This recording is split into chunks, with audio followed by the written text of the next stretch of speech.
정말 제 행복을 바라신다면 이런 말씀은 하지 마셔야죠. 그게 바로 내가 이러는 이유다. 그날 제 딸 수연이는 제 평생에 담긴 낡은 양복점의 문을 닫고 제게서 등을 돌렸습니다. 지난 세월 굳은 살이 박이도록 버텨온 제 심장을 꿰뚫었습니다. 남들은 저더러 늙은 아비의 고집이라 자식의 앞길을 막는 편견이라 손가락질할지도 모릅니다. 하지만 제 눈에는 똑똑지 보였습니다. 내 딸이 지금 딛고 서 있는 그 길이 꽃길이 아니라 아드륵한 낭떠러지라는 것을 말입니다. 그 낭떠러지 아래서 입을 벌리고 있는 그 끔찍한 괴물의 정체를 저만 알고 있었기 때문입니다. 이것은 단순히 딸의 결혼을 반대하는 늙은 아버지의 이야기가 아닙니다. 이것은 제 딸의 영혼을 통째로 집어삼키려는 거대한 어둠과 평생 가위만 잡아온 이 늙은 아비가 맨몸으로 맞서 싸워야 했던 처절한 전쟁의 기록입니다.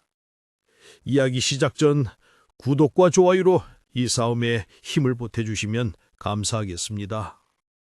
재개발의 소음도 비켜간 낡은 시장 골목. 그곳에 박진태 씨의 양복점이 있습니다. 30년이 넘는 세월 동안 이 작은 가게는 한자리를 지켜왔지요. 아침 6시면 어김없이 셔터를 올립니다. 낡은 철제 셔터가 덜그럭거리며 열리는 소리. 그 소리와 함께 하루가 시작됩니다. 가게 안은 언제나 정돈되어 있습니다. 벽에 걸린 줄자들, 색색의 실패, 다림질된 원단 조각들, 모든 것이 제자리에 있습니다. 진태 씨의 손은 굳은 살로 가득합니다. 평생 바늘과 가위를 쥐고 살아온 손이지요. 그 손에는 정직한 노동의 흔적이 새겨져 있습니다. 어서 오십시오. 단골 손님이 들어서면 그는 짧게 인사합니다. 말은 적지만 그의 눈빛은 따뜻합니다. 손님의 체형을 한눈에 파악하는 눈. 세월이 만들어낸 장인의 감각이지요. 작업대 옆 액자에는 사진 한 장이 걸려 있습니다. 대학 졸업식 날 찍은 딸의 모습. 박수연. 진태 씨가 홀로 키워낸 자랑스러운 딸입니다. 아버지, 저 이번 프로젝트 수주했어요. 전화기 너머로 들려오는 딸의 목소리. 명랑하고 자신감이 넘칩니다. 건축 설계사로 성공한 수연. 그녀는 아버지가 평생을 보낸 이 좁은 골목과는 전혀 다른 세상에서 살고 있습니다. 그래, 잘했다. 진태 씨는 짧게 대답합니다. 하지만 그의 얼굴에는 미소가 번집니다. 딸의 성공이 그에게는 세상 무엇보다 값진 보람이지요. 어느 토요일 오후였습니다. 가게 문이 열리고 수연이 들어섰습니다. 그런데 혼자가 아니었습니다. 아버지, 소개할 사람이 있어요. 수연 옆에는 한 남자가 서 있었습니다. 키가 크고 단정한 인상, 값비싼 맞춤 정장을 입은 모습이 흠잡을 데 없습니다. 안녕하세요. 최강민입니다. 그는 공손하게 고개를 숙였습니다. 목소리는 부드럽고 차분합니다. 미소는 완벽했습니다. 이 사람이 제가 만나고 있는 남자친구예요. 수연의 목소리에는 설렘이 가득했습니다. 얼굴이 발그레 물들어 있었지요. 진태 씨는 묵묵히 그를 바라보았습니다. 딸이 남자친구를 데려온 것은 처음이었습니다. 수연 씨한테 아버님 이야기를 정말 많이 들었습니다. 최강민이 진중하게 말했습니다. 홀로 따님을 이렇게 훌륭하게 키우시다니 진심으로 존경스럽습니다. 칭찬의 말들이 흘러나왔습니다. 적절한 타이밍, 적절한 어조. 모든 것이 계산된 듯 완벽했지요. 진태 씨는 고개를 끄덕였습니다. 겉으로 드러나는 모든 것은 완벽했습니다. 하지만 무언가가 걸렸습니다. 그의 눈, 사람을 바라보는 그 눈빛이 이상했습니다. 따뜻함이 아니라 무언가를 재는 듯한 차가움이 느껴졌지요. 자산 컨설턴트로 일하고 있습니다. 고객들의 재무 설계를 돕는 일이지요. 최강민은 자신의 일을 설명했습니다. 논리적이고 체계적인 설명. 누가 들어도 신뢰가 가는 직업이었습니다. 수연 씨를 만나면서 제 인생이 달라졌습니다. 정말 소중한 사람이에요. 최강민이 수연을 바라보았습니다. 다정한 눈빛. 수연도 그를 바라보며 미소 지었지요. 진태 씨는 두 사람을 조용히 지켜보았습니다. 그래, 잘 만나거라. 짧은 대답이었습니다. 하지만 가슴 한구석에 내려앉는 무게감은 지울 수 없었지요. 최강민은 가게 안을 둘러보았습니다. 낡은 재봉틀, 빛바랜 커튼, 오래된 작업대, 그의 시선이 스쳐 지나가는 것들. 참 정겨운 곳이네요. 이런 장인의 손길이 살아있는 곳은 이제 보기 드문데, 그는 칭찬을 했습니다. 하지만 그 말에는 묘한 거리감이 있었습니다. 마치 박물관의 유물을 평가하는 듯한 느낌. 아버지, 사실 오늘 온 이유가 하나 더 있어요. 수연이 조심스럽게 말했습니다. 뭔데? 강민 씨와 제가 결혼을 생각하고 있어요. 순간 진태 씨의 손이 멈췄습니다. 벌써 6개월 정도 만났어요. 짧지 않죠? 그리고 강민 씨가 정말 좋은 사람이에요. 수연은 최강민의 팔을 가볍게 잡았습니다. 꼭 아버지 허락을 받고 싶어서요. 최강민이 고개를 숙였습니다. 아직 부족하지만 수연 씨를 평생 행복하게 해드리고 싶습니다. 허락해 주시겠습니까? 진중한 목소리, 정중한 태도. 진태 씨는 딸의 얼굴을 바라보았습니다. 행복해 보이는 그 눈빛, 설레는 표정. 수연이가 좋다면 그는 천천히 대답했습니다. 정말요, 아버지? 수연의 얼굴이 환해졌습니다. 고맙습니다, 장인어른. 최강민은 또다시 허리를 숙였습니다. 하지만 그가 고개를 드는 순간 진태 씨는 보았습니다. 그의 입가에 스치는 미세한 미소, 승리의 미소. 수연 씨처럼 훌륭한 분을 만나 제가 정말 운이 좋습니다. 최강민은 수연의 어깨를 가볍게 감싸 안았습니다. 자연스러운 동작처럼 보였습니다. 하지만 진태 씨의 눈에는 그 손길이 다르게 보였지요. 사랑이 아니라 소유, 애정이 아니라 통제. 미묘한 차이였지만 그는 느낄 수 있었습니다. 아버지, 다음 주에 다 같이 식사하면 어때요? 좀 더 천천히. 이야기하면서요. 수연이 밝게 제안했습니다. 진태 씨는 고개를 끄덕였습니다. 그러자 두 사람이 가게를 나섰습니다. 문이 닫히는 소리, 다시 고요함이 찾아왔습니다. 진태 씨는 작업대에 앉았습니다. 손에는 오래된 은빛 골무가 쥐어져 있었습니다. 평생을 함께한 이 작은 도구, 그것은 그의 모든 것을 상징했지요. 성실함, 인내, 그리고 딸을 향한 변치 않는 사랑. 창밖으로 저녁 노을이 지고 있었습니다. 시장 골목에는 하나둘 불이 켜지기 시작했습니다. 생선 굽는 냄새, 김치찌개 끓는 냄새가 섞여 들어옵니다. 진태 씨는 딸의 얼굴을 떠올렸습니다. 행복해 보이는 그 미소. 하지만 왜일까요? 가슴속 불안감은 점점 커져만 갔습니다. 이유를 알 수 없는 서늘함. 무언가 잘못되고 있다는 예감. 결혼. 그 말이 머릿속을 맴돌았습니다. 딸은 그 사람과 평생을 함께하겠다고 했습니다. 하지만 저 남자의 눈빛, 저 계산된 미소, 그 모든 것이 진실일까요? 그는 골무를 내려놓았습니다. 그리고 천천히 일어섰습니다. 먼지가 내려앉은 창문 너머, 어둠이 조금씩 깊어지고 있었습니다. 딸은 이미 마음을 정한 것처럼 보였습니다. 6개월이라는 시간, 그리고 결혼이라는 결심. 진태 씨는 한숨을 쉬었습니다. 부모의 직감, 그것이 틀리지 않았으면 좋겠다고. 하지만 가슴속 무거운 예감은 쉽게 사라지지 않았습니다. 일주일이 지났습니다. 약속한 저녁 식사 날이 왔지요. 장소는 신도시의 한 고급 레스토랑이었습니다. 진태 씨는 낯선 곳이었습니다. 대리석 바닥 샹들리에 하얀 테이블보. 평생 시장 골목에서 살아온 그에게는 너무나 먼 세상이었지요. 아버지, 여기에요. 수연이 손을 흔들었습니다. 그녀는 이곳에 완벽하게 어울렸습니다.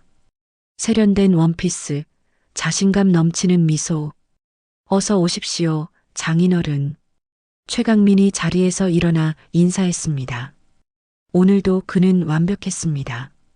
흠잡을 데 없는 매너, 부드러운 말투. 이 레스토랑은 제가 자주 오는 곳입니다. 음식이 정말 훌륭하지요. 그는 메뉴판을 건네며 설명했습니다. 모든 요리의 이름과 특징을 줄줄이 읊어내렸습니다. 마치 자신의 영역을 과시하는 듯 했지요. 식사가 시작되었습니다. 최강민은 계속해서 이야기했습니다. 자신의 성공담, 중요한 고객들과의 일화. 요즘 고액 자산가들의 자산관리 수요가 정말 높습니다. 그분들은 전문가의 조언을 원하시거든요. 그의 말에는 자부심이 가득했습니다. 아니, 자부심을 넘어선 무언가였습니다. 우월감이었지요. 진태 씨는 조용히 식사를 했습니다. 말은 적었지만 그의 눈은 계속 관찰하고 있었습니다. 평생 사람의 체형을 재온 눈. 이제는 사람의 본성을 재고 있었지요. 그때였습니다. 젊은 웨이터가 와인을 따르다가 실수를 했습니다. 잔에서 몇 방울이 테이블보에 떨어졌지요. 죄송합니다. 웨이터가 황급히 사과했습니다. 얼굴이 하얗게 질렸습니다. 괜찮습니다. 최강민이 미소를 지었습니다. 부드러운 목소리였습니다. 웨이터가 안도의 한숨을 쉬려는 순간, 잠깐만요. 최강민이 그를 불렀습니다. 여전히 미소를 띤 얼굴. 하지만 그 눈빛은 얼음처럼 차가웠지요. 자네 여기서 일한 지 얼마나 됐나요? 석 달쯤 됐습니다. 그래요. 석 달이면 이 정도 실수는 하지 말아야 하는데, 이 레스토랑의 가치는 이런 작은 디테일에서 결정되는 거 아시죠? 최강민의 목소리는 여전히 부드러웠습니다. 하지만 그 말은 날카로운 칼날이었지요. 자네의 가치도 마찬가지예요. 이런 식으로 증명되는 게 아닐 텐데. 웨이터는 고개를 숙인 채 떨고 있었습니다. 주변 테이블의 시선이 집중되었습니다. 공개적인 모욕이었지요. 죄송합니다. 정말 죄송합니다. 웨이터가 다시 사과하고 물러갔습니다. 등이 굽어 있었습니다. 저런 친구들은 좀 더 긴장해야 해요. 그래야 성장하니까요. 최강민은 태연하게 와인을 홀짝였습니다. 마치 아무 일도 없었다는 듯. 진태 씨는 그 광경을 지켜보았습니다. 손에 쥔 포크에 힘이 들어갔지요. 이제 그는 보았습니다. 천사에 가면 뒤에 숨겨진 민낯을, 사람을 도구로 가치로만 평가하는 자의 냉혹함을. 강민 씨, 너무 심한 거 아니에요? 수연이 조심스럽게 말했습니다. 아니에요. 제가 저 친구를 위해서 하는 말이에요. 진짜 친절은 때로 엄격함이거든요. 최강민은 수연의 손을 잡았습니다. 다정한 미소. 하지만 진태 씨는 알았습니다. 저것은 사랑이 아니라 길들이기라는 것을. 식사가 끝났습니다. 헤어지는 길에 최강민이 말했습니다. 장인어른, 다음에는 제 사무실에도 한번 오세요. 혹시 노후 자산 관리에 관심 있으시면 도와드릴 수 있습니다. 그는 웃었습니다. 하지만 그 웃음 속에는 계산이 숨어 있었지요. 집으로 돌아오는 길, 진태 씨의 발걸음은 무겁기만 했습니다. 가슴속 불안이 확신으로 바뀌고 있었습니다. 며칠이 지났습니다. 진태 씨는 시장에 장을 보러 나갔습니다. 과일 가게, 생선 가게를 지나쳤지요. 진태형? 뒤에서 누군가 불렀습니다. 돌아보니 김만철이었습니다. 원단 시장에서 함께 일했던 옛 동료. 만철이, 자네 여기 웬일인가? 형님, 오래간만이네요. 한 10년은 된 것 같습니다. 두 사람은 반가운 마음에 근처 국밥집으로 들어갔습니다. 오랜만에 재회. 옛날 이야기가 오갔지요. 그나저나 형님 따님은 잘 지내시지요? 건축 설계사 됐다고 들었습니다. 그래, 잘 지내고 있네. 이번에 결혼도 하게 됐어. 아, 축하합니다. 예비 사위분은 어떤 분입니까? 진태 씨는 주머니에서 휴대폰을 꺼냈습니다. 지난주 식사 자리에서 수연이 찍어준 사진이 있었지요. 자산 컨설턴트라더군. 최강민이라고. 진태 씨가 화면을 만철에게 보여주었습니다. 수연과 최강민이 나란히 서 있는 사진. 그 순간이었습니다. 만철의 얼굴이 하얗게 질렸지요. 손에 쥔 숟가락이 떨어질 뻔했습니다. 이 사람이요? 만철의 목소리가 떨렸습니다. 왜 그러나? 아나? 형님. 만철은 주변을 둘러보았습니다. 그리고 목소리를 낮췄지요. 이 사람 제 조카를 망친 놈입니다. 뭐? 형님, 제 조카 기억하시죠? 대학 나와서 회사 다니던 조카. 그래, 기억하지. 만철의 눈에 눈물이 맺혔습니다. 그의 목소리는 떨리고 있었지요. 바로 이 사람이에요. 틀림없어요. 이 얼굴을 제가 어떻게 잊겠습니까? 진태 씨는 숨이 멎는 것 같았습니다. 조카가 2년 전에 이 사람을 만났습니다. 처음엔 자산 관리를 도와준다더니 나중에는 세빛 진리회라는 곳에 데려갔어요. 세빛 진리회? 사이비 종교단체입니다, 형님. 겉으로는 자기개발 모임처럼 포장하지만 속은 완전히 다릅니다. 만철은 떨리는 손으로 물을 마셨습니다. 이 최강민이라는 사람이 그 단체의 핵심 간부예요. 똑똑하고 능력 있는 사람들을 골라서 접근합니다. 처음에는 친절하고 든든한 조언자처럼 굴지요. 그 다음은 서서히 세뇌시킵니다. 단체 모임에 데려가고 교육이라는 명목으로 생각을 통제하고 그러다가 전 재산을 헌금하라고 합니다. 진태 씨의 손이 떨렸습니다. 조카는 집도 팔고 적금도 다 깼어요. 3억이 넘는 돈을 바쳤습니다. 가족들이 말렸지만 듣지 않았어요. 이 사람을 신처럼 믿었으니까요. 지금은? 형님, 조카는 지금 아무것도 없습니다. 가족들과도 연락 끊고 단체 시설에서 무료 노동이나 하고 있어요. 완전히 망가졌습니다. 만철은 울먹였습니다. 형님 따님이 이 사람과 결혼한다고요? 그래. 안 됩니다. 절대 안 돼요. 형님, 따님을 당장 말리셔야 합니다. 만철이 진태 씨의 손을 붙잡았습니다. 이 사람은 악마예요. 웃는 얼굴로 사람을 삼키는 악마입니다. 저희 조카처럼 따님도 똑같이 당할 겁니다. 진태 씨는 말을 잃었습니다. 머릿속이 하얗게 변했지요. 모든 퍼즐 조각이 맞춰지기 시작했습니다. 완벽한 매너, 계산된 친절, 사람을 재는 듯한 눈빛, 웨이터를 대하던 그 냉혹한 태도, 그 모든 것의 정체. 조카가 당할 때 저도 막으려고 했습니다. 하지만 이미 늦었어요. 형님은 지금이라도 늦지 않았으니 제발 따님을 지켜주십시오. 만철의 절박한 목소리. 진태 씨는 고개를 끄덕였습니다. 조카를 한번 만나볼 수 있겠나? 네, 형님. 제가 연락해 보겠습니다.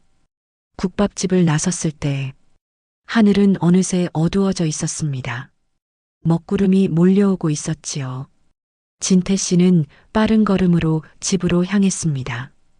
가슴이 터질 것 같았습니다.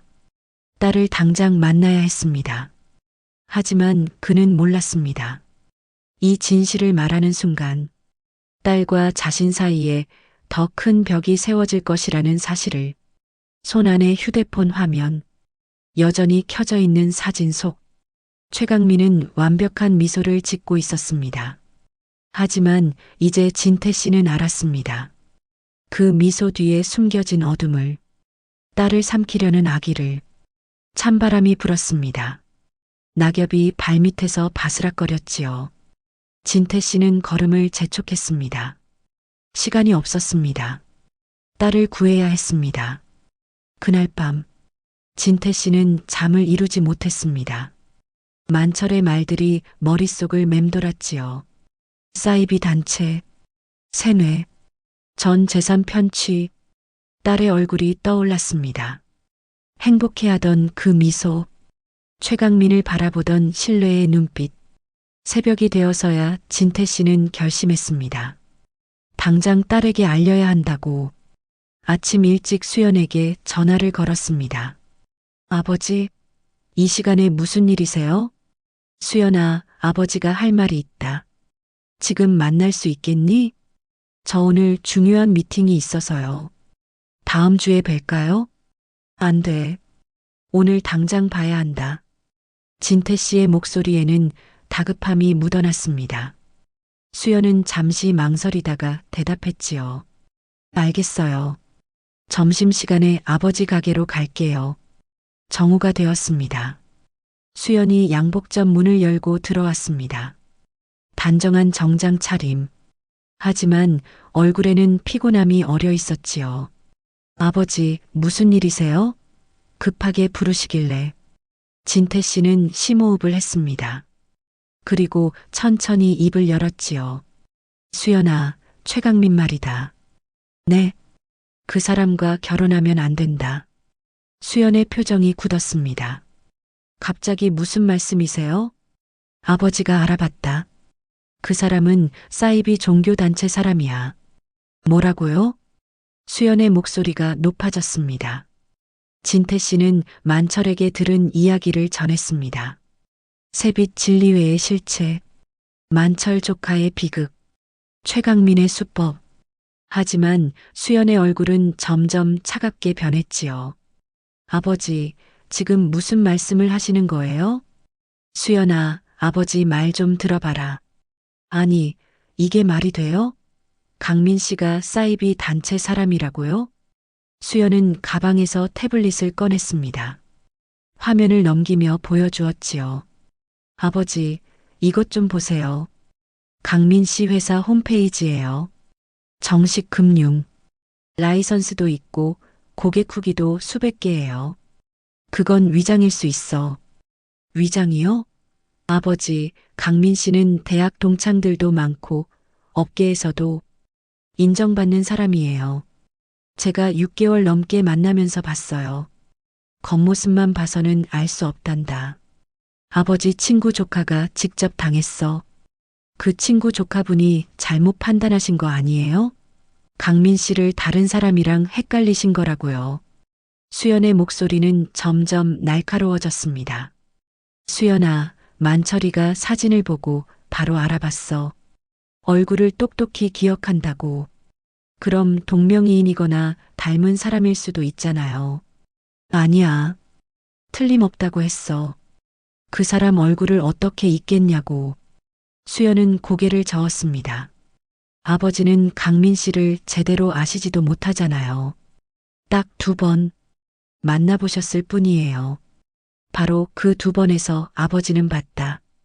그 사람 눈빛을, 사람을 대하는 태도를. 또 그러시네요. 눈빛이 이상하다. 느낌이 안 좋다. 아버지, 그건 그냥 편견이에요. 수연은 가방을 집어들었습니다. 저는 더 이상 이 이야기 하고 싶지 않아요.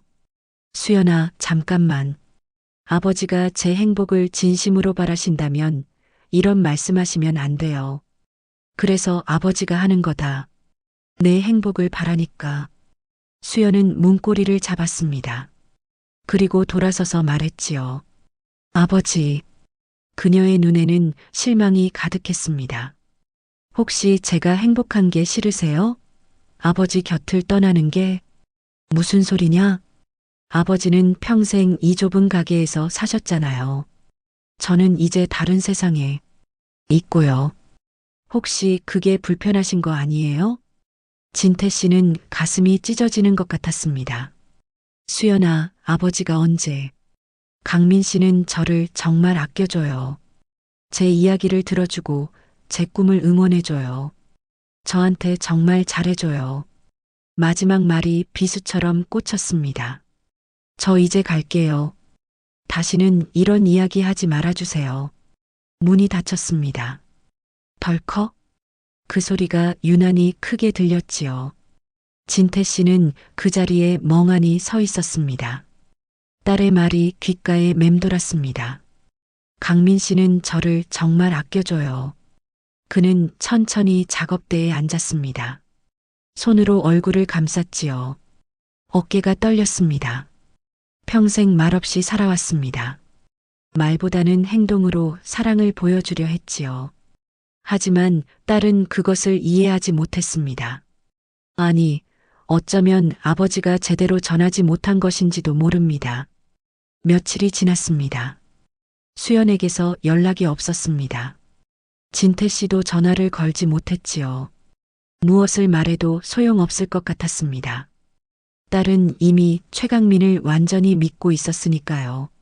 어느 날 저녁, 진태 씨는 낡은 장롱을 열었습니다. 오래된 서류 봉투들 사이에서 통장 하나를 꺼냈지요. 평생 모은 돈, 딸의 결혼 자금으로 모아둔 돈이었습니다.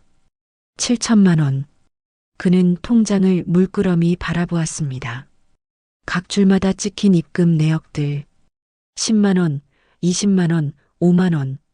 양복 한 벌 만들 때마다 조금씩 모은 돈. 명절에도 생일에도 아프거나 힘들 때도 한 번도 빼지 않고 차곡차곡 쌓아온 세월. 진태 씨는 결심했습니다. 말로는 딸을 설득할 수 없습니다. 그렇다면 증거를 찾아야 합니다. 최강민의 실체를 명확하게 보여줄 증거. 아무리 세뇌당한 딸이라도 부정할 수 없는 증거. 다음 날, 진태 씨는 만철을 다시 만났습니다. 형님, 결심하셨습니까? 그래. 최강민의 증거를 찾아야겠어. 쉽지 않을 겁니다. 그 사람들은 교묘해요. 겉으로는 절대 꼬리를 보이지 않습니다. 그래도 해야 해. 방법이 있겠나? 만철은 잠시 생각하더니 말했습니다. 사람을 쓰셔야 합니다. 전문가를요. 전문가? 사설 조사 전문가들이 있습니다. 비용이 좀 들긴 하지만 확실한 증거를 찾아줄 수 있어요. 진태 씨는 통장을 꺼냈습니다. 이걸로 될까? 만철은 통장을 보고 고개를 끄덕였습니다. 충분합니다. 제가 아는 사람을 소개해 드리겠습니다. 일주일 후, 진태 씨는 낡은 사무실 하나를 찾아갔습니다. 거기서 한 남자를 만났지요. 박진태 씨시지요? 김만철 씨에게 부탁받았습니다. 남자는 사진 몇 장을 꺼내 보여주었습니다. 최강민, 세빛 진리의 핵심 간부, 주로 고학력, 고소득 타깃을 전문으로 포섭합니다. 사진 속 최강민은 낯선 사람들 앞에서 강연을 하고 있었습니다. 이 사람의 결정적 증거를 잡으려면 시간이 필요합니다. 그리고 위험할 수도 있습니다. 괜찮네. 내 딸을 지켜야 하니까. 남자는 고개를 끄덕였습니다. 알겠습니다. 최선을 다하겠습니다. 진태 씨는 계약서에 서명했습니다. 그리고 통장을 건넸지요. 평생의 저축. 딸을 위해 모은 모든 것. 이제 그것은 딸을 구하기 위한 마지막 무기가 되었습니다. 양복점으로 돌아오는 길. 하늘에서 비가 내리기 시작했습니다. 가랑비가 어깨를 적셨지요. 진태 씨는 우산도 쓰지 않고 걸었습니다. 빗물이 얼굴을 타고 흘러내렸습니다. 이제 싸움이 시작되었습니다. 말로 안 되면 증거로, 딸이 믿지 않으면 눈으로 보여주는 것. 하지만 가슴 한구석은 텅 비어 있었습니다. 딸의 그 차가운 눈빛, 아버지를 원망하던 그 목소리. 강민 씨는 저를 정말 아껴줘요. 진태 씨는 발걸음을 멈췄습니다. 빗속에서 한참을 서 있었지요. 그리고 다시 걷기 시작했습니다. 느리지만 단단한 걸음으로. 가게 앞에 도착했을 때 진태 씨는 작업대 위에 놓인 은빛 골무를 보았습니다. 낡고 오래되었지만 여전히 단단한 그것. 그는 골무를 집어들었습니다. 손에 꼭 쥐었지요. 평생 이것 하나로 살아왔습니다. 성실하게, 묵묵히, 그리고 딸을 사랑하며. 이제는 그 사랑을 증명할 때였습니다. 말이 아니라 행동으로. 창밖의 비는 더 거세게 내리고 있었습니다. 하지만 진태 씨의 눈빛은 흔들리지 않았지요.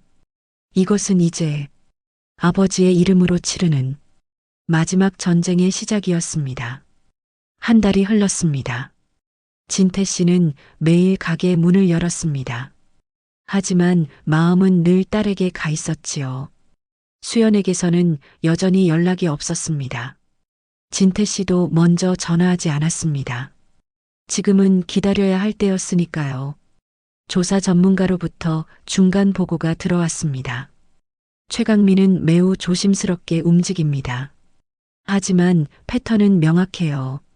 남자는 사진들을 펼쳐 보였습니다. 일주일에 2번 신도시 외곽의 한 건물로 갑니다. 세빛 진리의 본부로 추정됩니다. 그곳에서 뭘 하나? 회의를 합니다. 신규 신도 포섭 계획을 논의하고 실적을 보고하는 것으로 보입니다. 진태 씨는 사진 속 건물을 응시했습니다. 평범해 보이는 4층짜리 건물. 하지만 그 안에서는 끔찍한 일들이 벌어지고 있었지요. 따님에 관한 정보도 나왔습니다. 남자가 또 다른 사진을 보여주었습니다. 수연이 그 건물에 들어가는 모습이었지요. 언제부터? 2주 전부터입니다. 최강민이 데려간 것으로 보입니다. 아마 자기개발 세미나라고 소개했을 겁니다. 진태 씨의 손이 떨렸습니다. 이미 시작된 것입니다. 딸이 서서히 그들의 세계로 끌려 들어가고 있었지요.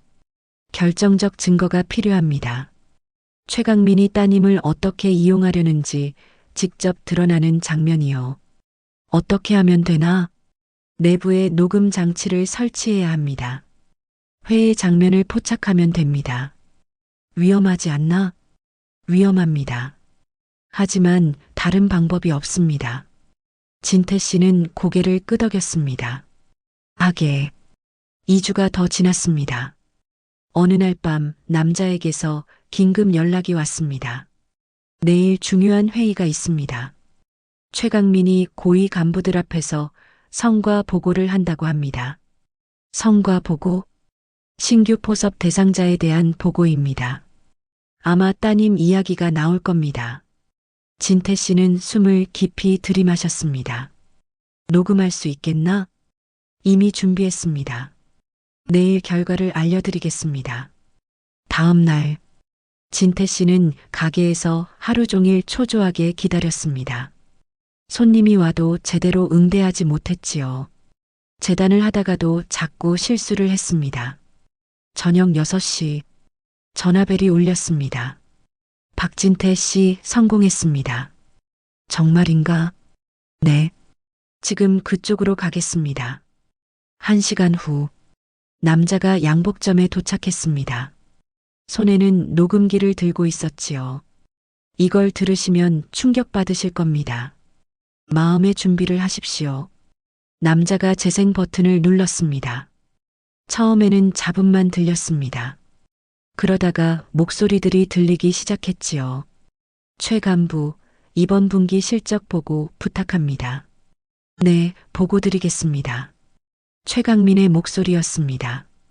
현재 3명의 고급 타깃을 관리 중입니다.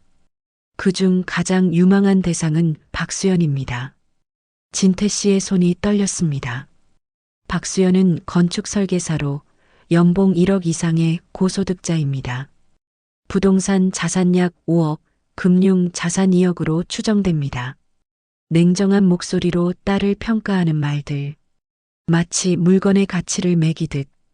현재 관계는 약혼자 단계이며 3개월 내 결혼 예정입니다. 좋습니다. 결혼 후 계획은? 결혼과 동시에 그녀의 모든 자산을 공동 관리한다는 명목으로 통제권을 확보할 것입니다. 웃음소리가 들렸습니다. 여러 사람의 비웃음. 그리고 6개월 내에 단체 헌금 명목으로 부동산을 처분하게 할 것입니다. 아버지는 문제 없습니다. 이미 부녀 관계에 균열을 만들어 놨습니다. 그녀는 아버지를 낡은 사고방식의 방해자로 인식하고 있습니다. 최강민의 목소리에는 자신감이 넘쳤습니다. 박수연은 제가 포섭한 대상 중 가장 큰 성과가 될 것입니다. 그녀의 사회적 지위와 인맥도 우리 단체에 큰 도움이 될 거고요. 훌륭합니다. 최 간부의 능력은 역시 믿을 만하군요. 박수 소리가 들렸습니다. 한 가지 질문입니다. 그녀가 의심하지는 않습니까? 전혀요. 저는 그녀에게 완벽한 약혼자입니다. 사랑하고 이해하고 응원해주는. 그녀는 제가 자기 편이라고 철석같이 믿고 있습니다. 웃음소리가 또 들렸습니다. 사실 약간 지루하긴 합니다. 매번 똑같은 멘트를 해야 하니까요. 하지만 효과는 확실합니다. 역시 최 간부입니다. 녹음이 끝났습니다. 침묵만 흘렀지요. 진태 씨는 고개를 숙이고 있었습니다. 어깨가 미세하게 떨렸습니다. 사랑이라고 믿었던 것, 이해라고 생각했던 것, 모든 것이 계산된 거짓이었습니다. 박진태 씨, 남자가 조심스럽게 불렀습니다. 이 녹음으로 충분합니다. 경찰에 신고하셔도 되고 따님께 직접 들려주셔도 됩니다. 진태 씨는 천천히 고개를 들었습니다. 눈에는 눈물이 고여 있었지만 그 눈빛은 단단했지요. 고맙네. 수고 많았어. 저는 이만 가보겠습니다. 힘내십시오. 남자가 나가고 다시 고요해졌습니다. 진태 씨는 녹음기를 손에 쥐었습니다. 이 작은 기계 안에 딸을 구할 열쇠가 들어 있었지요. 하지만 이것을 어떻게 전할까? 그냥 들려주면 될까? 딸이 믿어줄까? 아니, 믿지 않을 것입니다. 말로는 안 됩니다. 진태 씨는 만철에게 전화를 걸었습니다. 만철이 나야. 형님, 증거 나왔습니까? 그래. 결정적인 것이 나왔어. 다행입니다. 그런데 말이야, 이걸 수연이한테 그냥 들려줘서는 안 될 것 같아. 왜요? 최강민이 직접 인정하는 장면을 만들어야 해. 그래야 수연이도 경찰도 믿을 거야. 만철은 잠시 침묵했습니다. 형님, 무슨 계획이 있으십니까? 상견례를 하자고 할 거야. 상견례요? 최강민과 수연, 그리고 자네와 자네 조카까지 모두 한자리에 모이는 거지. 형님, 그건 위험합니다. 최강민이 눈치챌 수도 있어요. 괜찮아. 아버지가 마지막으로 결혼을 축복해주고 싶다고 하면 거절하지 못할 거야. 특히 수연이 앞에서는. 만철은 한숨을 쉬었습니다. 알겠습니다. 제가 돕겠습니다. 고맙네, 만철아. 전화를 끊고 진태 씨는 수연에게 문자를 보냈습니다. 한 달 만에 보내는 문자였지요. 수연아, 아버지다. 내 결혼을 축복하고 싶구나. 제대로 된 상견례를 하면 좋겠어. 다음 주 토요일 시간 되겠니? 한참을 기다렸습니다. 답장이 왔습니다. 아버지, 정말이요? 알겠어요. 강민 씨한테 말해볼게요. 진태 씨는 화면을 바라보았습니다. 딸의 문자. 여전히 최강민을 믿고 있는 딸. 하지만 이제 곧 모든 것이 드러날 것입니다. 그는 창밖을 바라보았습니다. 어둠이 내리고 있었지요. 하지만 멀리 가로등 불빛이 하나둘 켜지고 있었습니다. 진태 씨는 작업대 서랍을 열었습니다. 그 안에는 은빛 골무가 들어 있었지요. 그는 그것을 꺼내 손에 쥐었습니다. 평생의 무게, 딸을 향한 사랑의 무게. 이제 마지막 순간이 다가오고 있었습니다. 모든 진실이 밝혀지는 그 순간, 진태 씨는 골무를 다시 서랍에 넣었습니다. 그리고 녹음기를 조심스럽게 가방에 넣었지요. 수연아. 그는 작게 중얼거렸습니다. 아버지가 반드시 너를 지켜낼 거야. 밤은 깊어갔습니다. 하지만 진태 씨는 잠들지 않았지요. 결전의 날을 준비하며 마지막 전쟁을 앞두고 창밖에서는 바람이 불고 있었습니다. 낙엽들이 골목을 쓸고 지나갔지요. 모든 것이 끝나고 새로운 계절이 오기 전에 그 쓸쓸하고도 단호한 바람이었습니다. 토요일이 밝았습니다. 진태 씨는 새벽부터 일어나 준비했습니다. 오래된 정장을 꺼내 입었지요. 30년 전 딸의 돌잔치 때 입었던 옷입니다. 낡았지만 단정하게 다림질했습니다. 거울을 보며 넥타이를 맸지요. 떨리는 손. 하지만 눈빛만은 흔들리지 않았습니다. 약속 장소는 한정식집 별실이었습니다. 진태 씨가 직접 예약한 곳이지요. 조용하고 격식 있는 공간. 오후 3시, 진태 씨가 먼저 도착했습니다. 만철과 그의 조카도 함께였지요. 형님, 준비되셨습니까? 그래. 진태 씨는 가방에서 녹음기를 꺼냈습니다. 그리고 노트북과 연결했지요. 모든 것이 준비되었습니다. 조카는 긴장한 얼굴이었습니다. 2년 전 최강민에게 모든 것을 잃었던 그 청년. 아저씨, 제가 도움이 될 수 있을까요? 자네가 있어야 해. 자네의 증언이 필요하니까. 알겠습니다. 3시 30분. 문이 열렸습니다. 수연이 들어왔습니다. 최강민과 함께. 아버지. 수연은 조심스럽게 인사했습니다. 한 달 만에 보는 딸. 조금 여인 것 같았지요. 어서 오너라. 진태 씨는 일어나 딸을 맞았습니다. 장인어른, 오랜만입니다. 최강민이 공손하게 인사했습니다. 여전히 완벽한 미소, 흠잡을 데 없는 태도. 하지만 그의 눈이 만철과 조카를 보는 순간 미세하게 굳어졌지요. 이분들은 내 오랜 친구 만철이와 그 조카야. 함께 축하해주고 싶다고 해서. 최강민의 시선이 조카에게 머물렀습니다. 그는 조카를 알아봤습니다. 얼굴에 긴장이 스쳤지요. 그렇군요. 반갑습니다. 하지만 곧 평소의 표정으로 돌아왔습니다. 자리에 앉았습니다. 음식이 나오기 시작했지요. 강민 씨, 우리 수연이를 잘 부탁하네. 걱정 마십시오. 수연 씨를 행복하게 해드리겠습니다. 최강민은 수연의 손을 잡았습니다. 다정한 모습. 수연은 미소 지었습니다. 하지만 그 미소 뒤에는 불안이 어려 있었지요. 왜 아버지가 갑자기 상견례를 제안했을까? 그런데 말이야. 진태 씨가 입을 열었습니다. 결혼 전에 한 가지 확인하고 싶은 게 있어서. 무엇입니까? 자네는 세빛 진리회라는 곳을 아나? 순간 공기가 얼어붙었습니다.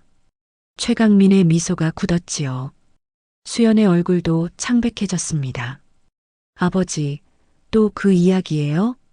수연아, 잠깐만 들어봐라. 장인어른.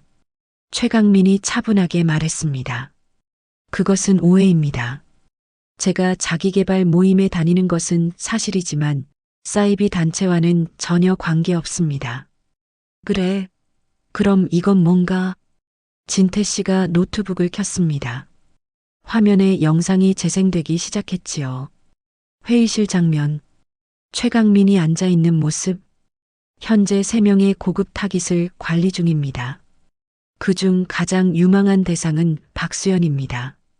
스피커에서 최강민의 목소리가 흘러나왔습니다.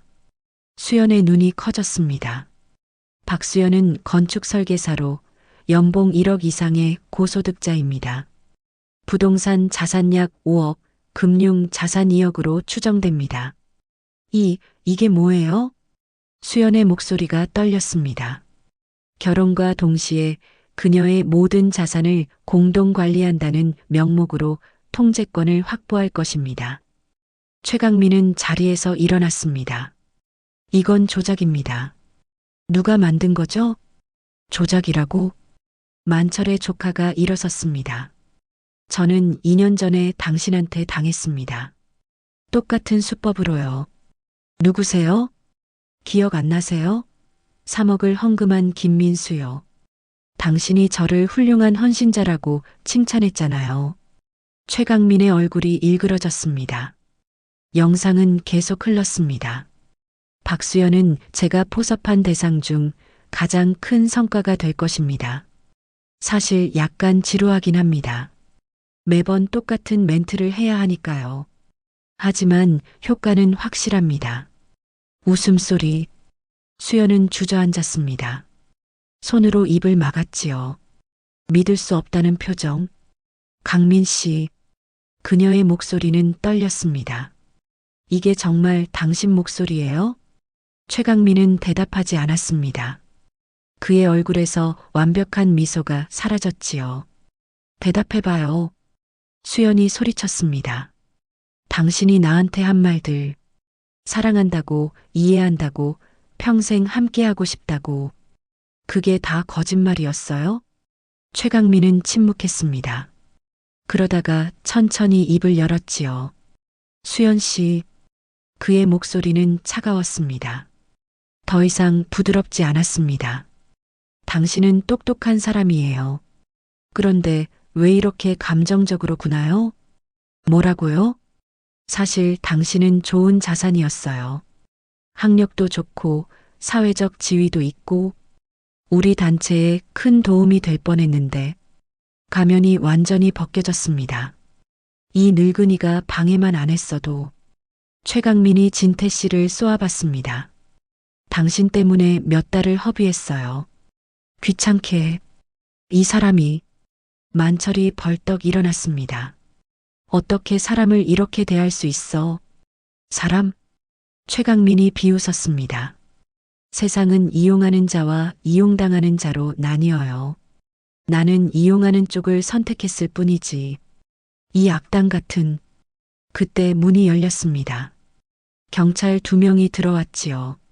최강민 씨 사기 및 공갈 혐의로 체포합니다. 진태 씨가 미리 신고해둔 것이었습니다.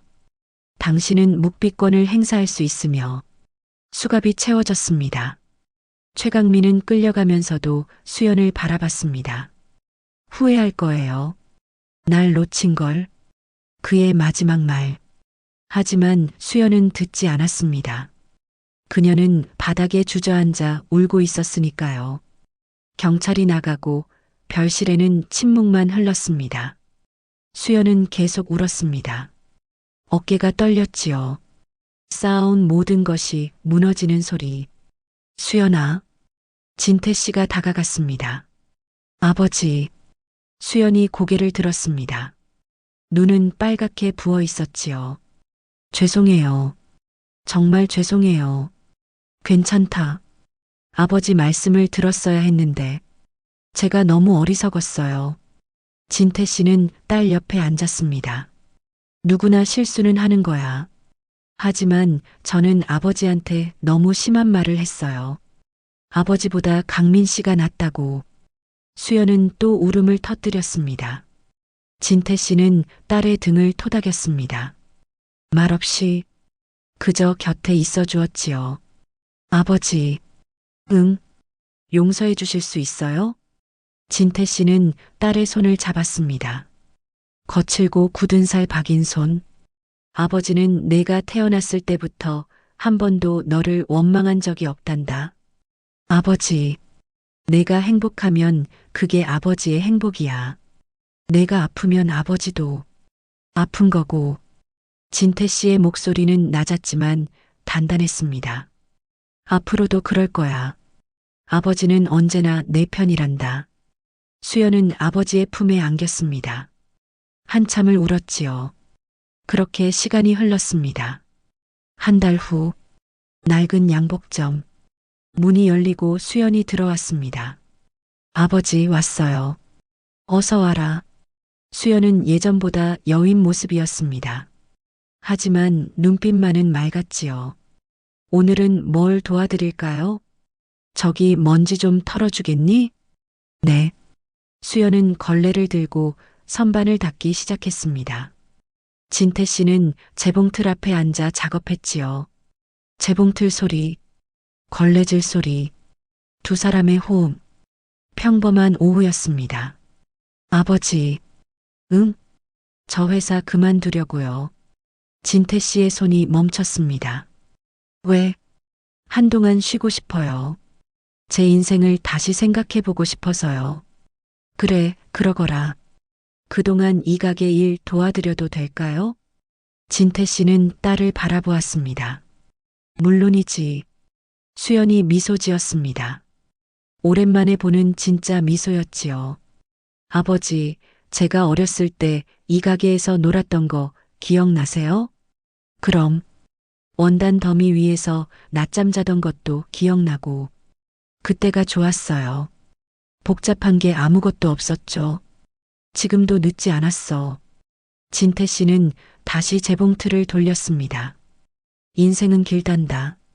한번 넘어졌다고 끝이 아니야. 네, 아버지. 해가 기울고 있었습니다. 석양빛이 가게 안으로 들어왔지요. 먼지가 빗속에서 춤추고 있었습니다. 작업대 위, 은빛 골무가 놓여 있었습니다. 평생의 무게, 변치 않는 사랑의 증표. 진태 씨는 골무를 집어들었습니다. 그리고 수연에게 건넸지요. 이게 뭐예요? 아버지가 평생 쓴 거야. 이제 내가 가져라. 아버지, 이건 아버지 거잖아요. 아니야. 이건 우리 거야. 수연은 골무를 받아들었습니다. 작지만 묵직했지요. 아버지, 고마워요. 뭐가 고맙니까? 절 지켜주셔서요. 포기하지 않으셔서요. 진태 씨는 딸의 머리를 쓰다듬었습니다. 아버지니까. 그 말 한마디에 모든 것이 담겨 있었습니다. 밖에서는 시장 골목의 소리들이 들려왔습니다. 장사꾼들의 목소리, 오가는 사람들의 발자국, 저녁을 준비하는 냄새들, 일상의 소리, 삶의 소리. 진태 씨와 수연은 나란히 앉아 작업했습니다. 아버지는 바느질을, 딸은 정리를. 가끔 눈이 마주치면 미소 지었지요. 말은 많지 않았습니다. 하지만 서로의 존재만으로 충분했습니다. 폭풍은 지나갔습니다. 아픔도 조금씩 아물고 있었지요. 그리고 이제 새로운 시작이 천천히 움트고 있었습니다. 창밖으로 첫별이 떠올랐습니다. 낡은 시장 골목 위로 조용히 그러나 확실하게 진태 씨는 창밖을 바라보았습니다. 그리고 작게 중얼거렸지요. 괜찮을 거야. 우리. 수연이 아버지 곁으로 다가왔습니다. 나란히 창밖을 바라보았습니다. 별빛 아래 부녀는 함께 서 있었습니다. 그렇게 긴 이야기는 끝을 맺었습니다. 하지만 그들의 삶은 계속될 것입니다. 서로를 지키며 서로를 사랑하며 낡은 양복점의 불빛은 오늘도 따뜻하게 골목을 비추고 있었습니다. 여러분은 이런 상황이라면 어떻게 하셨을까요? 부모의 사랑에 대해 다시 생각해보게 되는 이야기였습니다. 비슷한 경험 있으신 분들은 댓글로 남겨주세요. 감사합니다.